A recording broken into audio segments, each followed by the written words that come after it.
Last night was my local championship at Stormcrow Games where we had 14 players and I went 5 wins, 0 losses, 1 tie with the latest version of Deku, this super cool 5 symbol character that transforms. He's built around these vestige cards which symbolize the past users of the All for One quirk. Very, very neat character. I think you could build him 20, 50 different ways and still have him be very, very competitive. The way that I built this deck was very unique. I looked at this character who he wants you to have like face downs in his card pool to make this transformation low cost. He wants you to play these vestige cards on his front side to say before the block step, reduce the damage to 1. And then he gets this commit a foundation +3 or -3 speed. But I just decided I'm going to ignore this character. I'm going to ignore this side. And on turn 2, I'm going to transform every time. So I'm going to commit 3 foundations because I'll have no face down cards in my card pool. I'll just commit 3 on turn 2 every single time to transform. And I'll basically just treat Izuku Midoriya, Quirks Unleashed, as his own character. So it really helps to go first so that you can get this transformation off before your rival ever attacks you. If you're going second, you'll have to play 1 turn on defense as the front side character, but hey, commit a foundation for -3 speed is not too bad. You can make it work. Sometimes you'll have a vestige card to take something down to 0. But the general idea of this deck was, what if we just played as Quirks Unleashed? What if we just said, screw it, commit 3, transform every time? And the reason that you would do that is, first of all, this response. Commit. After your rival plays an attack, reduce its speed to 0 and draw 1 card. Skip that attack's enhanced step. Okay, one of my favorite characters in the past from My Hero Academia Set 1 was Shoto Todoroki 1. He was the character that I first made a competitive top cut with. Let's see, I think it was April of last year where I made top 16 in a Florida regional. But Todoroki 1 was a 7-hander and he could commit himself on defense to cancel and enhance. So a lot of the times you were going to cancel the most important enhance that your rival had on an attack. Well, Quirks Unleashed Midoriya is even better than that. First of all, he draws a card by doing this. So he basically is a 7-hander. But now he's a 7-hander with 29 health. And instead of just canceling an enhance, you're canceling an entire enhance step. Your rival gets no ability to use the cards in their stage to draw. If their attack has 3 or 4 enhances, then now they can't do any of them. They can't powerful, they can't stun, they can't use their draw abilities. You just completely take away that attack's enhanced step, and it takes the speed to 0, so it's a very, very free block. I consider this probably the most powerful defensive ability on a character in the game to date. I don't think that's too hot of a take. Just crazy powerful response. And I don't care that I'm committing 3 foundations to become Quirks Unleashed, because this is such a disruptive response. Your rival will not be able to play through it on turn 2. You know, if you just take down like their best attack that they have on turn 2 and you just say you don't get to do anything on it, I draw a card and I get a free block, then typically that's enough disruption. Early on in the game, surviving turns is all about disruption. And this is a very, very powerful disruptive defensive ability. So I'm not afraid to commit 3 for it. If I only built 3 turn 1, I don't care. Turn it sideways, transform, and then I'm just going to build some more. And the other reason is that we just want to play a very foundation heavy deck and turbo build for this form ability. It says commit 2 foundations. Your next attack gets 3 speed and 3 damage, and you can just spam that form. So you can like commit 2, commit 2, commit 2, commit 2, commit 2, give your next attack +15, +15, or something crazy like that. Although you are having to tap down your entire stage to do something like that, so you want to make sure it's hitting. But we're playing a 65 card deck, and I'm only playing 15 attacks. I'm looking to turbo out foundations and basically one-hit kill my rival on offense. One-hit kill my rival on offense, very powerful defensive ability. This means that we can take our time to build up our stage while we get ready for the one-hit kill. So how am I doing a one-hit kill? Well, and once again, I'm going to do my deck profile kind of funny. I'm not going to go attacks, foundations, and so on. I'm going to kind of talk about how I came up with this deck, like what was the basic idea. And the basic idea was Fa Jin Flurry. So we're 4Xing this card. I think that this attack is turbo busted, one of the best attacks in the game. It's a 0 mid 7 4 diff.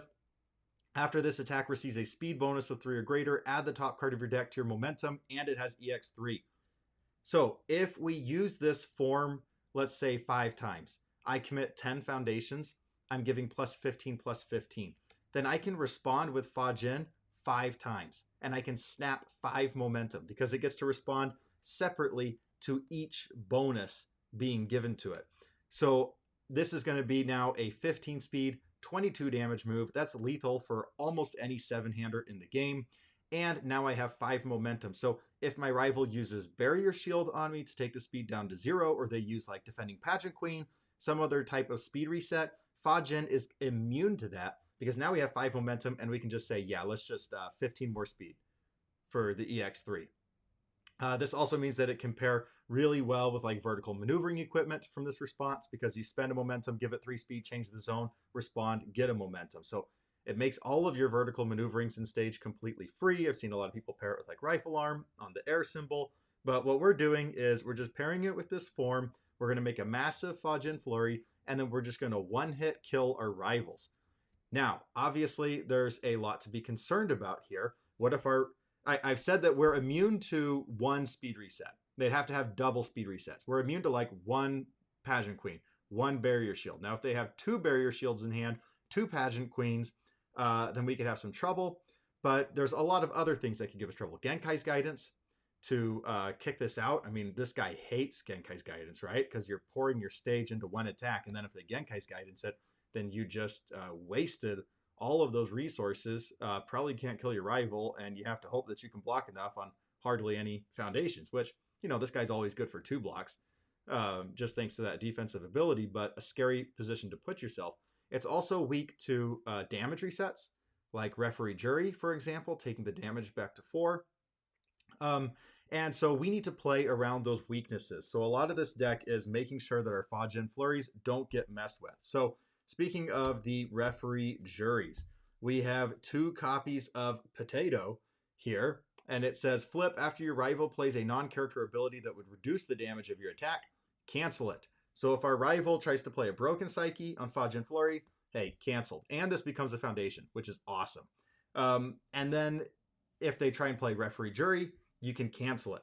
So getting a Potato on stage is very, very important to those decks. Invincible Body as well would be an example of something that could really mess with our Fa Jin Flurry. So we have to protect them. So we got to play, we got to eat our potatoes here, okay? We got to eat our veggies. 1 copy of Tattered Costume. Most of the things that are going to get in the way of Fa Jin Flurry are actions, and this can cancel an action, and then we get to draw a card. Also, it's very powerful defense against people playing massive EX or powerful abilities like an Armor of the Wolf, and we can cancel something and draw. So only playing 1 copy, you could definitely take this to 2. I do have a 2nd copy in my sideboard. Then let's talk about Genkai's Guidance, right? That is a responsibility. A responsibility. That is a response.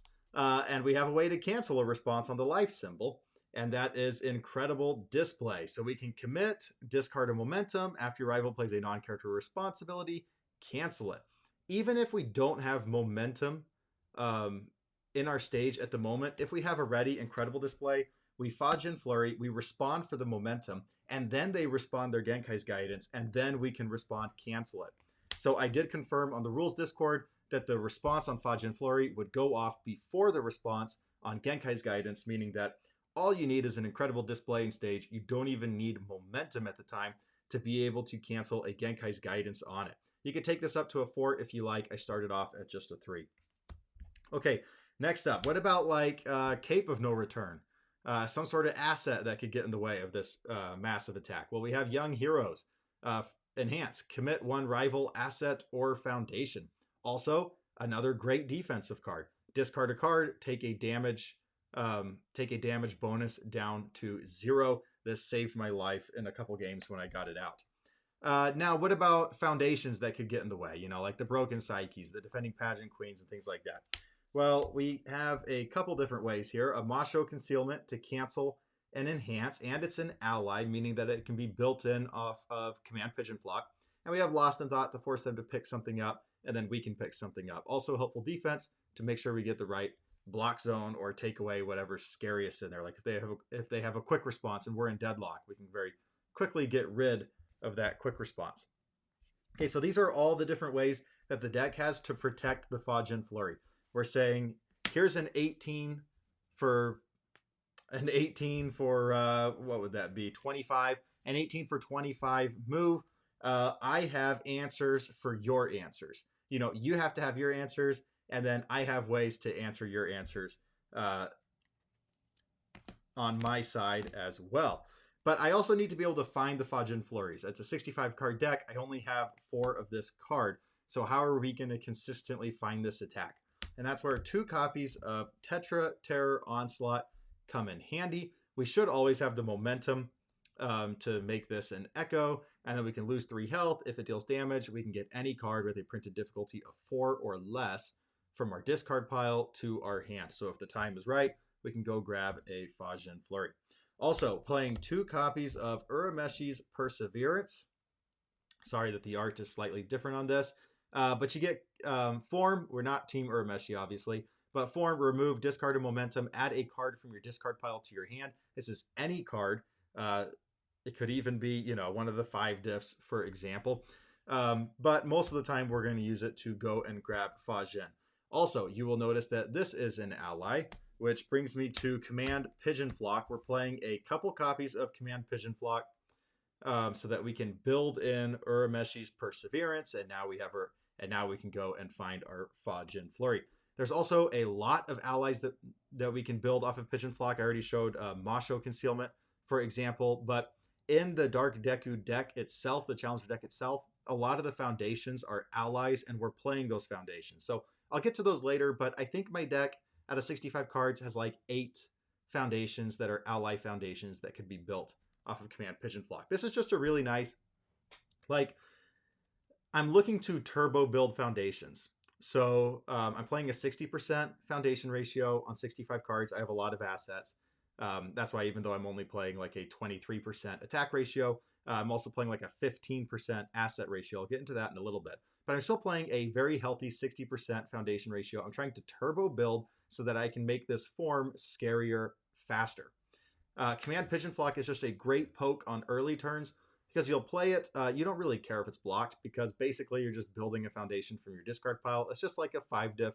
You know, it's an expensive foundation to build is how I look at it. But sometimes they might not have a high block. They might not want to block. You know, maybe it's like a double jab pummel they have in their hand and they'd rather keep that for their upcoming turn.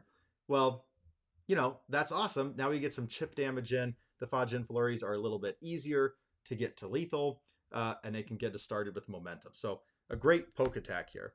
And then Friend of Animals, an ally foundation that we can bring in. We can use like the forms to commit it, and then we can remove it, put one of our Command Pigeon Flocks in momentum, and now we have the momentum for Urameshi, or we have the momentum for the Tetra Terror Onslaught Echo. So these are the different ways that we're finding Fajin. These are the different ways that we're protecting Fajin. The deck is all based around this core concept. But every deck needs a backup plan. We can't be so all in on one plan that if they have an answer for it, we are just screwed. So I'll get into my backup plans next, which is 2 copies of Tornado Fist. This is a 4-5 flash attack. And that's really all that we care about. The response, you know, after this card attack deals damage, discard it from the card pool or add the top card of your deck to your momentum. We truly don't care about that response. I guess it's something sometimes, but basically it's just a flash move.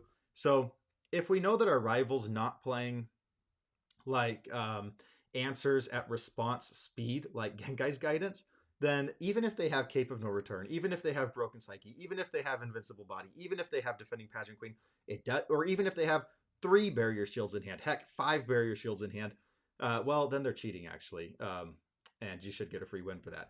But yeah, even if they have answers in their stage or in their hand. If it's not response speed, then it's not going to stop a flash.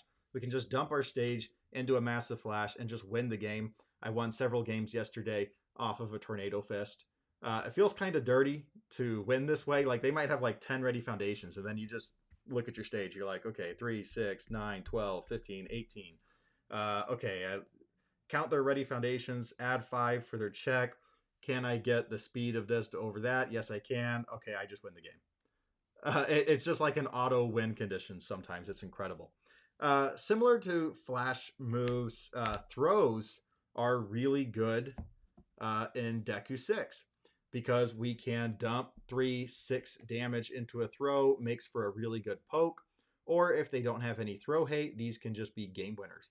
Jaw Jammer adds the stats. It's going to be 8 damage plus whatever we put here. It could easily be 11, 14, 17 damage. Overhead Reversal is a better flow card. It's going to allow us to build a foundation with difficulty 0 from our discard pile committed. And then that foundation is going to help us get this form to be very, very scary faster. So better flow attack, better damage attack. I'm just running 1 copy of each. So we got a couple flashes, a couple throws, and then we have the other big scary attack, and that is Scrap Cannon. This says that you can remove assets from your stage as though you were spending momentum to pay for this powerful ability. Remember how I said I'm running 10 assets in a 65 card deck. So that's like a 15% asset ratio. A lot of games I was having 3 to 5 assets in stage, and that represents, 6 to 15 damage in our stage that we can slam onto a Scrap Canyon. We can make this pretty fast. If they somehow survive our Fajin Flurry, we can follow up with this. It also has this enhanced flip 2 foundations, flip a rival foundation. So we can selectively take down one of our rival's answers with a Scrap Canyon. It's just something else for our rival to be thinking about beyond Fajin Flurry. So alongside Scrap Canyon, I'm playing a lot of assets. I'm playing a couple copies of vertical maneuvering equipment. Like I said earlier with Fajin, these are free because you use it for 3 speed, change the zone, respond, get a momentum. It's also great defense to always make sure we have the right block zone and to make things incredibly blockable even beyond the response that we already get. 1 copy of Interdimensional Plants. It's a way to draw. It's a destruction outlet. And then we can discard a momentum to get 3 damage. So Fajin snapping this momentum. Sometimes you might just be 1 or 2 damage off of lethal with a single Fajin, but having an Interdimensional Plants out gives it an extra 3 damage. 1 copy of Airy. Because we're snapping all of this free momentum, Airy should be online a good amount of the time. This did save me, I think, in 2 games last night. Idun box, we got to have our reset here on the life symbol. Pro Hero rankings. Again, I'm trying to one-hit kill people, and sometimes I'm coming up just a little bit short in the damage that I need. So kind of similar to the Interdimensional Plants is Pro Hero rankings. Like if I play a throw and I want to just put some extra damage on it, or if I'm just a little bit below where we need to be on damage for a lethal Fajin, I'm playing a 60% foundation ratio. That means like 3 to 4 cards in my hand should be foundations. And sometimes that extra 3 to 4 damage really matters. You could take this out and make it into whatever you want. I've never played with Pro Hero rankings in a deck, and I kind of wanted to see how I liked it. I liked it. Probably should be another copy of Potato or another copy of Tattered Costume. And then we have Strategic Maneuver. Form, choose an asset in our discard pile, and we get to just add it to our hand just for free. This is just such an insane card, and I don't see it getting played as much as it deserves to be. I just play this, and it becomes whatever of these assets is going to be the best. If it's in my discard pile. So, like, let's see my other assets. We had the Young Heroes. We had the Potatoes. We had the Tattered Costume. Like, with Strategic Maneuver, I'm just saying, which of these do I need in the matchup to win the game? A couple times it was Young Heroes, especially. I was playing a Kami in semifinals, and I was very scared of them dumping their momentum into a massive, powerful ability and then using Kami to make it only get half blocked. So Young Hero, just being able to discard a card and take that damage bonus to 0 was a big deal. So I strategic maneuvered, grabbed my Young Heroes. Basically, it's just an extra copy of every foundation. Like now I'm playing 3 potatoes, effectively. I'm playing 2 Idun boxes, 2 Aries, because this can become anything that I want in the deck. I think it's a vastly underrated card. Could probably be running 2 of it, honestly. So those are the backup plans. Like, and we're only running 15 attacks. Like, this is all of the attacks. Pigeon Flocks and Tetra Terrors to find Fajins, Scrap Canyons, Tornado Fists, and Throws as alternate win conditions. Very low attack ratio. We really don't care because we're hitting people. Oh, and I have this Plummeting Punch that I'll get to later. But we're just trying to hit people for lethal in one massive move. Okay, let's get to the foundations. We've talked about the core idea. We've talked about all of our super cool assets. Now let's get to the foundations. I'll get to the ones that I'm playing multiple copies of first, and then I'll do all my singletons over here. We have 3 copies of Defiant Stance. This says, after you commit this card to pay a cost, ready it. So if we have 2 Defiant Stances in here, we can commit for +3/+3, ready, commit for +3/+3, and just do it again. So 2 of these basically counts for +6/+6. You could probably play a 4th copy of this if you wanted to. For most things, though, in this deck, I was just playing 3 because I hadn't played any practice with this deck before yesterday. I had 1 round of practice, exactly 1 round of practice on TTS, made a couple changes, but I wasn't confident enough in anything like, okay, I'm not sure. Like, I'll just keep it at 3, call it good. That will let me play a wider scope of things while I'm in the early stages of testing on this deck. And I think 3 was about right. You could play a 4th. So similar for new training method, we're grabbing 3 of this. This is great for turbo builds because it's going to allow us to play an extra high difficulty foundation on turn 1. And then later on, we can commit and flip it to pick up a foundation, which is going to allow us to go extra wide on future build turns as well. 3 copies of 4th Wielder Danger Sense. This is an ally, so it's buildable off of Command Pigeon Flock. When we build it there, it's just in our stage, it's flip for -2 speed. That's very, very good for a 1 diff. It's also a 2 mid block, and we can commit a foundation to change the attack zone to mid. So we can treat it as like a 3 block modifier high block and a 3 block modifier low block and a 2 block modifier mid block. Very nice to have a spam foundation that's an omni block and is good in your stage. Then we have a couple copies of Fast Friendship, nice speed hate. A couple copies of Resting Up, more nice speed hate. Remember, we are taking our time to build to a very healthy stage of probably, like, we probably want to be in deadlock a good chunk of the time. Like, hey, let us go to 12 to 20 foundations. And so we're going to need to be surviving a lot of turns. And then I'm playing duplicates of the 0 diffs. Paul Phoenix is legal right now. Toga 3 is still very popular, so we got to play some stun hates here. A couple copies of number 10 Pro Hero. It's completely blank, but it checks a 6 and it's a 1 high block. This is crazy with, let's go find it. Incredible Display, because if we get this into our hand, like I played a Pony and an Edge Shot yesterday. Both of them were pretty much high attack tribal. So getting a number 10 Pro Hero in hand, blocking, committing Incredible Display, picking this back up in hand, saved me in a lot of games. Then we got a couple copies of Syndicate Target. So if they're running like a low attack tribal, then very similar, block with the low, commit Incredible Display, pick it up. They're great block modifiers. Like if you were going to block with a 3 high block modifier and now you're blocking on a 1, it's effectively like this card said -2 speed, which is very, very good. I feel like these combined with Incredible Display is like the life symbol superpower when it comes to defense. That's not great in a meta where attacks are massive and you need reboots, but it is great against those string decks.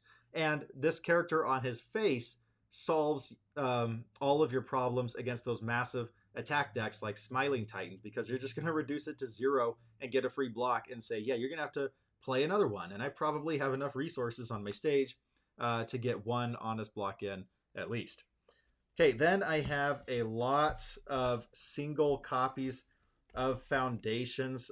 My teammate George is always enjoying the card researching the answer. And so I thought I'll play one copy of this because I was struggling with deck decisions on what to put in and what to take out. And then I thought, what if I just play like one copy of all the stuff that I like? And then I can throw in a copy of researching the answer. If there's 6 or more face-up foundations that have exactly one copy in your stage, your character's hand size gets +1. I had about 3 games where I got this onto my stage, and it made a big difference in those games. Just said I got to start out being a 7-hander, and then with his defensive response, effectively become an 8-hander. 1 copy of Steadfast Resolves gives us a destruction outlet. Can sometimes help Fajin get to lethal. A copy of 6th Wielder, it's an ally card. We get to add a card from our hand to our card pool face down. Attack is -4 speed. A copy of High Value Target, a little bit of stage protection, a little bit of extra defense. A copy of Evade and Copy. This is actually the hardest card for this deck to overcome. Like I told you all about the answers that I have to the answers that people might play against a OTK Fajin deck. But Evade and Copy is a difficult one because it's going to take it to its printed speed and zone.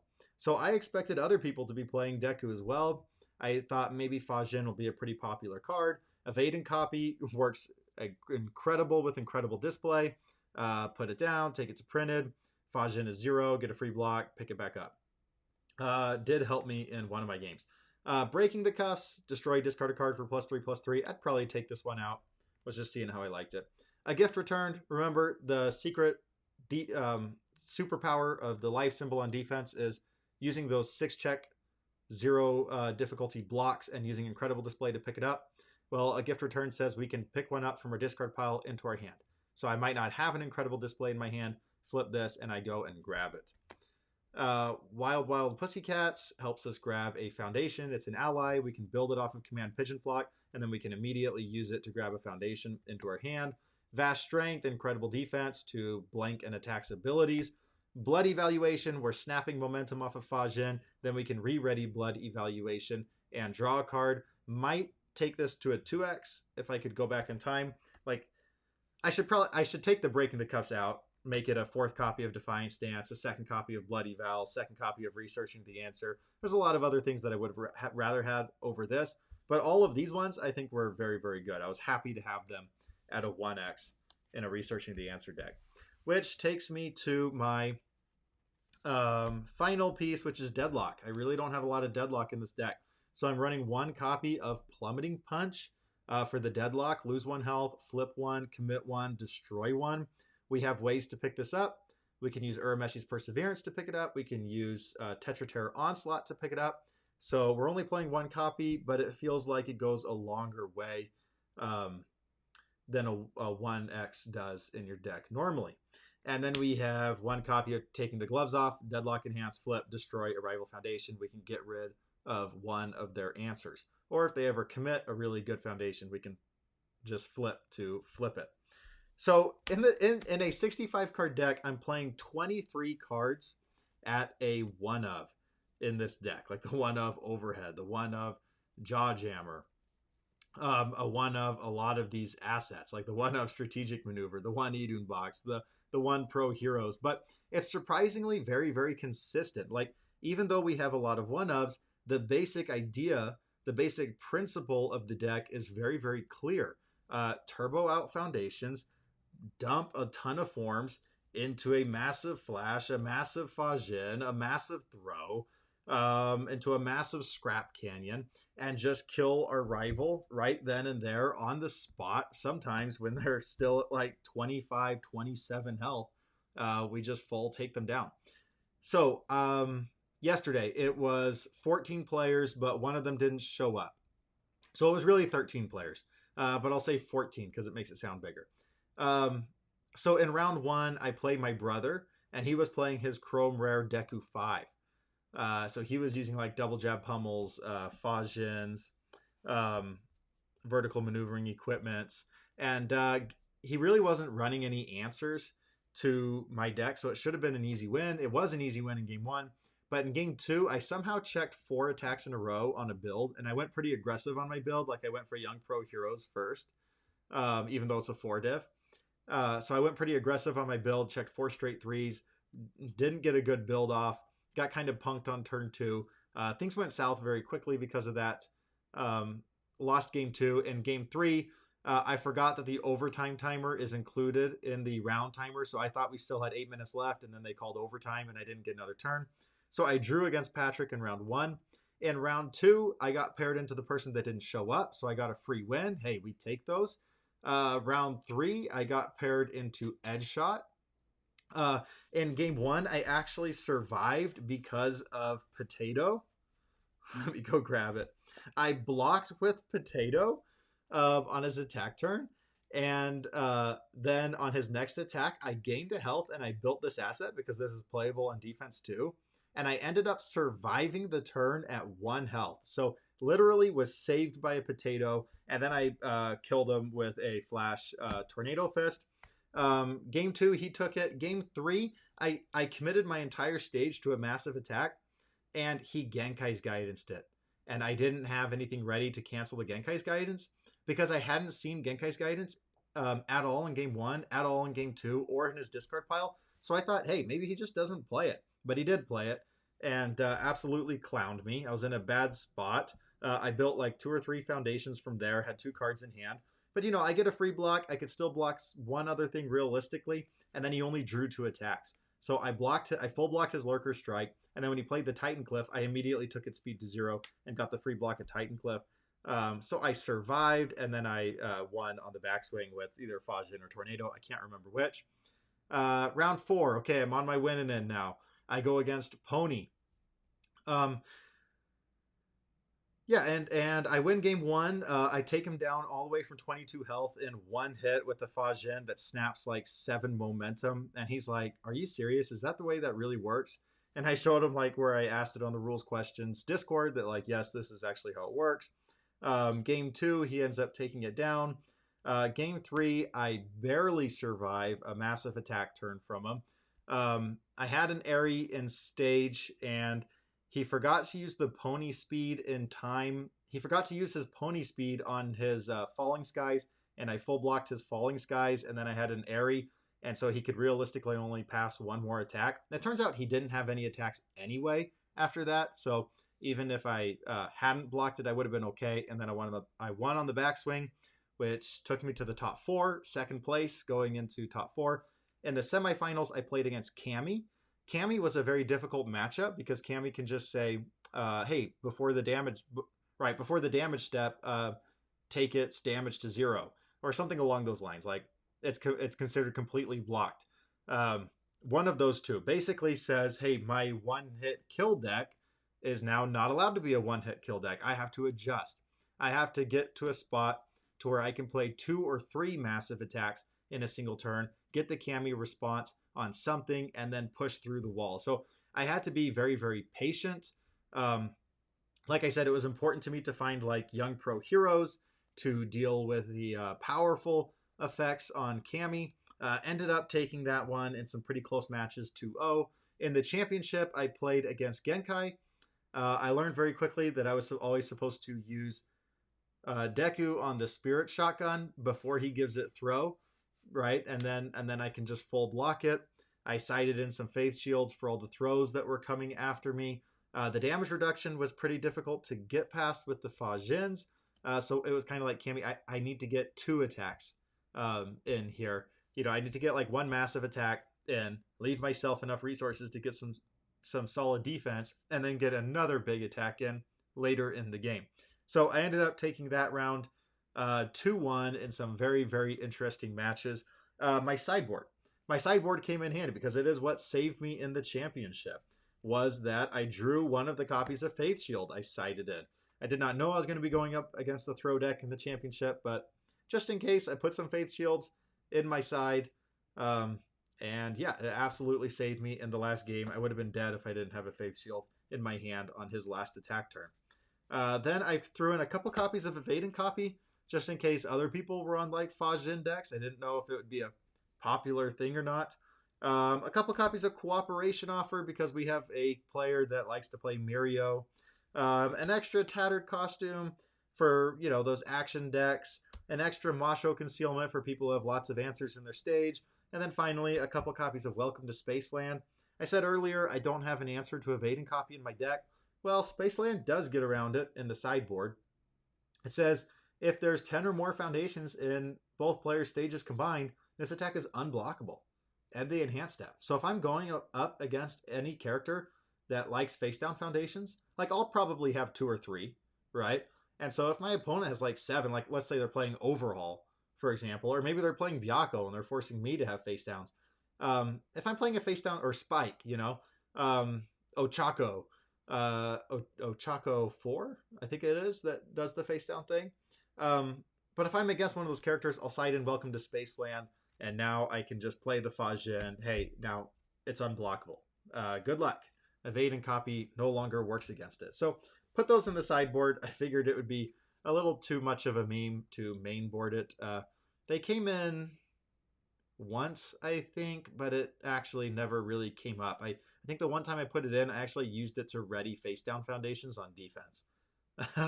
Which, I mean, I can't remember if it helped me get a game-winning block or not.